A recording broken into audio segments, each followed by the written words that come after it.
Shalom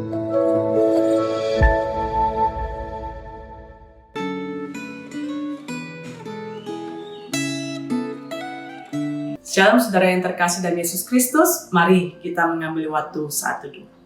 Bapa kami yang ada dalam kerajaan surga, kami mengucap syukur Tuhan untuk kasih setia dan kebaikan-Mu dalam kehidupan kami. Oleh karena kemurahan Tuhan, kami boleh merenungkan kebenaran firman-Mu. Mohon kuasa Roh Kudus menuntun kami untuk mengerti dan memahami serta melakukannya dalam kehidupan kami. Dalam nama Tuhan Yesus kami berdoa, kami mengucap syukur. Amin.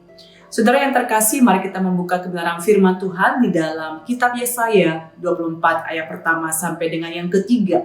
Demikianlah bunyi firman Tuhan. Nubuat tentang akhir zaman, bumi dihancurkan. Sesungguhnya Tuhan akan menanduskan bumi dan akan menghancurkannya. Akan membalikkan permukaannya dan akan menyerahkan penduduknya. Maka seperti nasib rakyat, demikianlah nasib imam. Seperti hamba laki-laki, demikianlah nasib tuannya. Seperti nasib hamba perempuan, demikianlah nasib nyonyanya. Seperti nasib pembeli, demikianlah nasib penjual. Seperti nasib peminjam, demikianlah nasib yang meminjamkan. Seperti nasib orang yang berutang, demikianlah nasib orang yang berpiutang. Bumi akan ditanduskan setandus-tandusnya dan akan dijarah sehabis-habisnya, sebab Tuhanlah yang mengucapkan firman ini. Saudara, pasal 24 ini adalah pasal di mana Nabi Yesaya menceritakan tentang nubuatan akhir zaman. Mengapa Nabi Yesaya menceritakan tentang nubuatan akhir zaman? Ini disebabkan oleh karena pemberontakan yang dilakukan oleh bangsa Yehuda. Dan pada masa itu Allah menghukum bangsa Yehuda di tengah-tengah kemerosotan sosial dan kemerosotan moral. Di antara mereka tidak ada lagi yang saling menghargai. Dan jurang pemisah antara orang kaya dan miskin itu sangat jauh, saudara. Dan terjadinya iri hati, dengki, dan bahkan percecokan kejahatan yang luar biasa, saudara. Dan bangsa Yehuda bukan lagi datang mencari pertolongan kepada Tuhan. Dan bukan lagi meminta kekuatannya daripada Tuhan. Tetapi bangsa Yehuda pada saat itu adalah bangsa di mana mereka mengandalkan kekuatan dari bangsa Asyur. Dan di dalam kedaulatan Tuhan, Allah memakai bangsa Asyur untuk menghukum atau menjajah bangsa Israel. Namun di dalam kesombongan bangsa Asyur, saudara, mereka pun juga tidak luput dari penghukuman yang Tuhan sudah nyatakan di dalam kehidupan bangsa Asyur. Saudara, di tengah-tengah penderitaan ini, saudara, apa yang membuat mereka mengalami kehancuran, saudara? Yang membuat mereka mengalami kehancuran oleh karena mereka telah melanggar ketetapan-ketetapan Allah. Mereka telah mengubah ketetapan-ketetapan Allah tersebut, saudara. Dan mereka meniadakan atau tidak, mereka mengingkari perjanjian yang telah diberikan oleh Allah. Sehingga di dalam kedaulatan Allah, Allah berhak untuk menghukum bangsa Yehuda, saudara. Sehingga di dalam ayat yang pertama, di sana dikatakan sesungguhnya Tuhan akan menanduskan bumi dan akan menghancurkannya. Ayat yang ketiga, bumi akan ditanduskan setandus-tandusnya dan akan dijarah sehabis-habisnya. Sebab Tuhanlah yang mengucapkan firman ini, Allah sendiri yang mengucapkan di dalam kedaulatannya. Maka yang terjadi, bumi akan berkabut dan layu. Dunia merana dan layu, langit dan bumi merana bersama-sama. Bumi cemar karena bumi akhirnya, saudara, ayat yang ke-19 dikatakan bumi rembut rendah, bumi hancur luluh, bumi goncang-gancing, bumi terhuyung-huyung sama sekali seperti orang mabuk dan goyang seperti gubuk yang ditiup angin. Dosa pemberontakan menimpa dia dengan sangat, ia rebah dan tidak akan bangkit lagi. Akibat dari tindakan keberdosaan bangsa Israel Yehuda pada saat itu, maka semua manusia akan merasakan efek dari akhir zaman, saudara. Semua orang di muka bumi ini tanpa terkecuali akan merasakan efek akhir zaman yang akan mengubah wajah alam semesta. Sehingga nasib setiap rakyat maupun imam, para budak laki-laki dan tuannya, budak perempuan dan nyonyanya, para peminjam dan piutang, para pembeli dan penjual, yang kaya dan miskin tidak akan luput saudara dari penghukuman karena akibat dosa.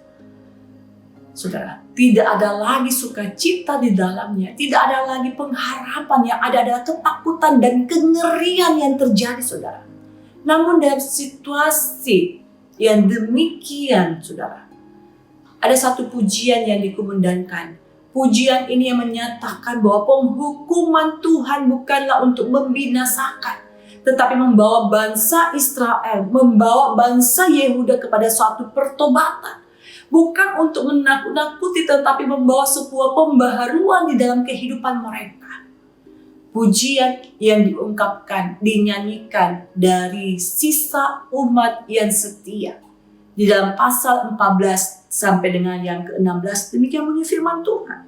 Dengan suara nyari mereka bersorak-sorai demi kemegahan Tuhan. Mereka akan memekik dari sebelah barat. Sebab itu permuliakanlah Tuhan di negeri-negeri timur. Nama Tuhan Allah Israel di tanah-tanah Mesir laut, dari ujung bumi. Kami dengar nyanyian pujian, hormat bagi yang maha adil. Saudara yang terkasih dalam Yesus Kristus, kita perhatikan baik-baik di sini. Bagaimana di tengah-tengah kehancuran manusia, di dalam kedaulatan Allah yang marah, yang murka terhadap dosa manusia.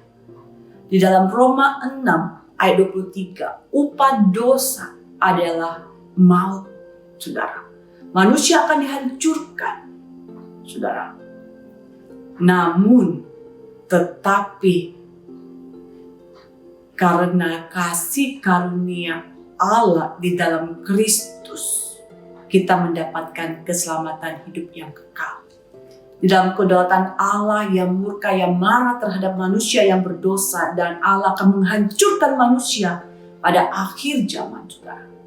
Tetapi dalam kasih kedaulatan Tuhan itu, di dalam kedaulatan Tuhan itu, ada kasih yang sempurna yang senantiasa menyertai.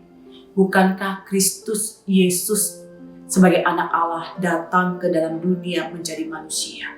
Di dalam kasih Kristus, Kristus pun juga memberitakan, mengkhotbahkan tentang akhir zaman. Akan ada penindasan, akan ada penderitaan, akan ada siksaan. Tetapi di dalam penderitaan dan siksaan itu, tetap ada kasih karunia Allah. Tetap ada pengharapan di dalam Kristus Yesus. Dia yang telah datang menanggung setiap hutan dosa kita di atas kayu salib. Dia akan datang sebagai hakim. Dia sebagai pembela kita. Dan Kristus adalah sumber kehidupan setiap kita. Oleh karena itu di dalam 1 Tesalonika 4 Rasul Paulus berkata, saudara.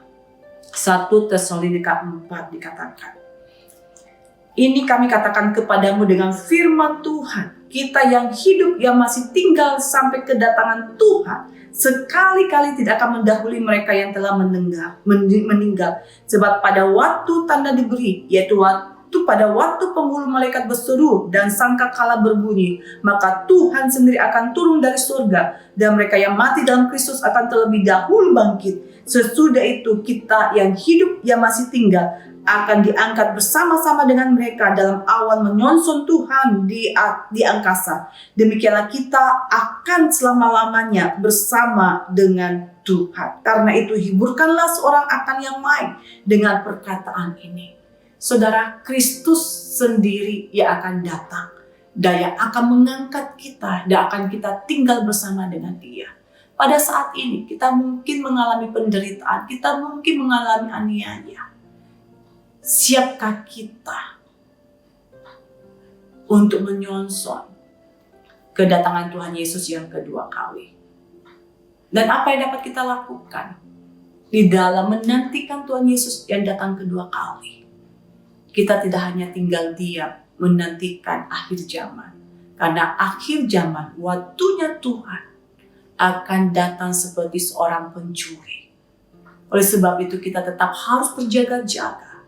terus bekerja bagi Kristus, terus kita memberitakan Injil kebenaran firman Tuhan. Sehingga melalui Injil kebenaran firman Tuhan, iman orang percaya semakin diteguhkan. Orang yang belum percaya mendapatkan kekuatan dan pengharapan di dalam Kristus Yesus. Walaupun bumi akan bergoncang dan bumi akan berlalu, namun kasih setia Tuhan tidak akan pernah bergoncang dan berlalu. Siapkah saudara untuk menyongsong, menyambut kedatangan hari Tuhan? Dan apa yang dapat kita lakukan? Mari kita berdoa. Bapa kami yang ada dalam kerajaan surga, kami bersyukur kepadamu Tuhan, untuk kasih setia dan anugerah-Mu yang limpah yang Tuhan nyatakan dalam kehidupan kami. Ajar kami untuk tetap senantiasa memberitakan Injil-Mu. Ajar kami untuk tetap setia menantikan kedatangan Tuhan Yesus yang kedua kali. Menantikan hari Tuhan yang Kau nyatakan dalam kehidupan kami. Dan kami tetap siap siaga bekerja bagi Engkau. Dalam nama Tuhan Yesus kami berdoa, kami mengucap syukur. Amin.